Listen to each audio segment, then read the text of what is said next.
ನಮಸ್ತೆ, ನಾನು doctor Anusha, ಮನೋವೈದ್ಯೆ, ಚಿಕ್ಕಬಳ್ಳಾಪುರದಿಂದ. So ಕಳೆದ ವಿಡಿಯೋದಲ್ಲಿ ನಾನು ಹೇಳಿದ್ದೆ, ಆ ವ್ಯಕ್ತಿ ಆರಾಮಾಗಿದ್ದಾರಾ ಅಥವಾ ಏನಾದ್ರು ತೊಂದರೆ ಆಗ್ತಾ ಇದೆಯಾ ಹೇಗೆ ತಿಳ್ಕೊಳ್ಳೋದು? ಹೇಗೆ ಅಂದರೆ ಅವ್ರ ಹತ್ರ ಮಾತಾಡೋದ್ರಿಂದ. ಏನು ಮಾತಾಡಬೇಕು? ಮಾತಾಡೋದ್ರಿಂದ ಏನು ಗೊತ್ತಾಗುತ್ತೆ? ನಿಮಗೆ ತೊಂದರೆಯ ಲಕ್ಷಣಗಳು ತಾನೇ ಗೊತ್ತಿರಬೇಕು ಮಾತಾಡಿದಾಗ ಏನು ಅಂತ. ಹೌದು, ನಾನು ಈ ವಿಡಿಯೋದಲ್ಲಿ ಮಾತಾಡ್ತಿರೋದು ಡಿಪ್ರೆಸಿವ್ ಡಿಸಾರ್ಡರ್ ಎಂಬ ಮಾನಸಿಕ ಕಾಯಿಲೆ ಬಗ್ಗೆ, ಅಂದರೆ ಖಿನ್ನತೆ. ಇದ್ರ ಬಗ್ಗೆ ಸುಮಾರು ಸಲ ನೀವು ಕೇಳಿರ್ತೀರ. ಅದರ ಲಕ್ಷಣಗಳನ್ನು ನಾನು ಇಲ್ಲಿ ಹೇಳ್ತಾ ಹೋಗ್ತೀನಿ.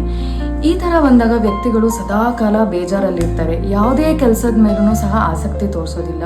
ಏನೋ ದೇಹದಲ್ಲಿ ಶಕ್ತಿನೇ ಇಲ್ವೇನೋ ಅನ್ನೋ ಥರ ಯಾವಾಗಲೂ ಆಯಾಸದಲ್ಲಿರ್ತಾರೆ. ಇದೇ ಮುಂದೆ ಹೋದಾಗ ಅವರು ನಿದ್ದೆ, ಹಸಿವು ಕೂಡ ಕೆಡ್ತಾ ಹೋಗುತ್ತೆ. ಹಸಿವು ತೀರಾ ಕಡಿಮೆ ಆಗಿಬಿಡೋದು, ಅದರಿಂದ ತೂಕ ತೀರಾ ಕಡಿಮೆ ಆಗೋದು, ನಿದ್ದೆ ತೀರಾ ಕಡಿಮೆ ಬರೋದು, ರಾತ್ರಿಯೆಲ್ಲ ನಿದ್ದೆ ಇಲ್ಲದೆ ಇರೋದು ಅಥವಾ ತೀರಾ ಜಾಸ್ತಿ ನಿದ್ದೆ ಮಾಡೋಕ್ಕೆ ಹೋಗ್ಬಿಡೋದು.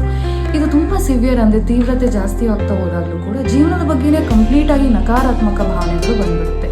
ಅವರೇ ಅಸಹಾಯಕತೆಯಿಂದ ಇರೋದು, ಮತ್ತು ಫ್ಯೂಚರ್ ಬಗ್ಗೆ ಅಂದರೆ ಭವಿಷ್ಯದ ಬಗ್ಗೆ ಯಾವುದೇ ರೀತಿಯ ವಿಶ್ವಾಸ ಇಲ್ಲದೆ ಹೋಗೋದು, ಹಾಗೂ ಅವ್ರು ಯಾಕಾದರೂ ಇದೀನೋ ನಾನು ಯಾಕಾದರೂ ಇನ್ನು ಜೀವಿಸ್ಬೇಕು ಅನ್ನೋ ರೀತಿ ಸಿಚುವೇಶನ್ ಬಂದಾಗ ಆತ್ಮಹತ್ಯೆಯ ಆಲೋಚನೆಗಳು ಕೂಡ ಬರುತ್ತೆ.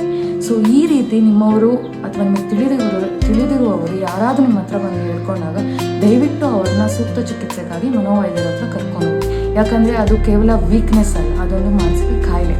ಸೊ ಕಾಯಿಲೆ ಅಂದಮೇಲೆ ಚಿಕಿತ್ಸೆ ಕೊಡಿಸ್ಲೇಬೇಕಲ್ವಾ? ಅದಕ್ಕಾಗಿ ಧನ್ಯವಾದಗಳು.